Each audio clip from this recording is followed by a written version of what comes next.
తెలుగు సినీ ఇండస్ట్రీలో కొంతమంది మంచి క్రేజ్ ఉన్న డైరెక్టర్లు స్టార్ హీరోలతో సినిమాలు చేసి వారి రెమ్యూనరేషన్ పెంచుకుంటే, మరికొంతమంది కొత్త దర్శకులు వారి టాలెంట్తో కొత్త కంటెంట్ను స్టార్ హీరోలకు వినిపించి వారితో సినిమాలు చేసే ఛాన్స్ కొట్టేసి ఆ సినిమాలను హిట్ కొట్టించి స్టార్ డైరెక్టర్లుగా మారి వారి రెమ్యూనరేషన్ పెంచుకుంటున్నారు. దర్శకుల రెమ్యూనరేషన్ గురించి మాట్లాడుకుంటే, కెరీర్ మొదటి నుంచి ఇప్పటిదాకా ఒక్క ఫెయిల్యూర్ కూడా చూడని రాజమౌళి సినిమాకు తన రెమ్యూనరేషన్ పెంచుకుంటూ ఇప్పుడు మన టాలీవుడ్ డైరెక్టర్లందరికంటే అత్యధిక పారితోషికం తీసుకుంటున్నాడు. రాజమౌళి సినిమాల్లో వారి ఫ్యామిలీ మెంబర్స్, రాజమౌళి భార్య రమా రాజమౌళి, తన తనయుడు కార్తికేయ పని చేస్తూ ఉంటారు.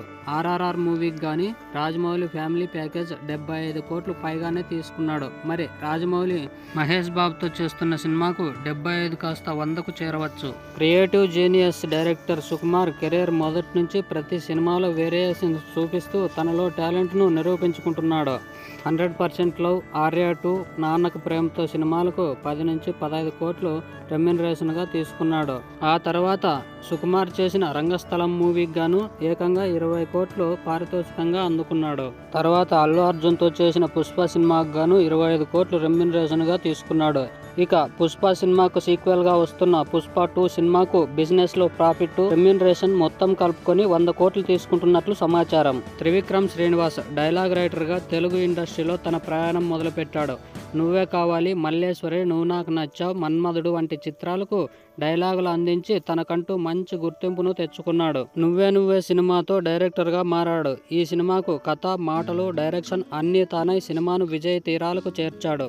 అలా ఈ సినిమాతో డైరెక్టర్గా మారిన త్రివిక్రమ్ అంచెలంచెలుగా ఎదిగి ఇవాళ ఆయన ఒక్కో సినిమాకు 50 కోట్లు పారితోషికం తీసుకుంటూ సినిమా ప్రాఫిట్లో కొంత భాగం డిమాండ్ చేసే స్థాయికి వచ్చాడు. కొరటాల శివ బీటెక్ పూర్తి చేసి ఉద్యోగం చేస్తూ తనకు బావవరుస అయిన పోసాని కృష్ణమురళి దగ్గర సహాయకుడిగా ఒక్కడున్నాడు, మున్నా, బృందావనం, ఊసరవెల్లి వంటి సినిమాలకు డైలాగ్ రైటర్గా పనిచేస్తూ మిర్చి కథను రాసుకున్నాడు. 2013లో ప్రభాస్కు వినిపించాడు. ఆ కథ ప్రభాస్కు నచ్చడంతో కొరటాల శివకు డైరెక్టర్గా అవకాశం ఇచ్చాడు.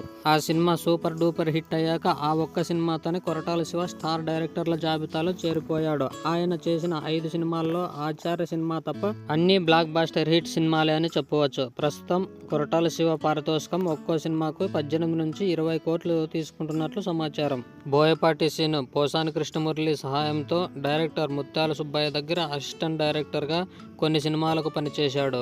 అందులో గోకులంలో సీత, అన్నయ్య లాంటి చిత్రాలకు అసిస్టెంట్ డైరెక్టర్గా పనిచేసి 2005లో భద్రా సినిమాతో డైరెక్టర్గా మారాడు. భద్రా సినిమా ఎంత ఘన విజయాన్ని సొంతం చేసుకుందో మనందరికీ తెలుసు. మరి బోయపాటి ప్రతి సినిమాకు 15 కోట్లు పారితోషికంగా తీసుకుంటున్నాడు. ఓకే ఫ్రెండ్స్, మీ ఫేవరెట్ డైరెక్టర్ ఎవరో కింద కామెంట్ రూపంలో తెలియజేయండి. వీడియో కనుక నచ్చినట్లయితే ఒక లైక్ చేసి ఛానల్ను సబ్స్క్రైబ్ చేసుకోండి. Thank you for watching. నా తరం నవతరం వర్ధిల్లాలి భావితరం. జై హింద్.